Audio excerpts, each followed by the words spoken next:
Hello everyone, in this video I will show you how to fix Valorant crashing in the middle of a game. First, open the Riot client. Click on your profile icon at the top right, then go to Settings. Find Valorant in the list, and click on the Repair option. This will check your game files and fix anything that is broken or missing.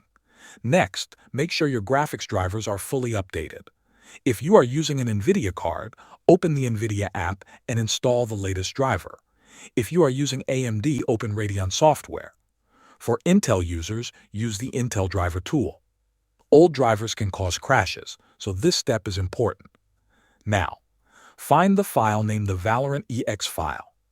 Right-click on it and open Properties. Go to the Compatibility tab.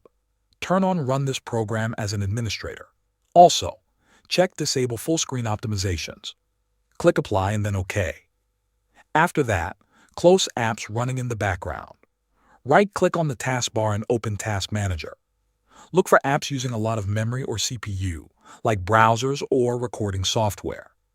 Right-click and end those tasks. Once you complete all these steps, restart your PC and launch the game again. This should stop the crashing issue during gameplay.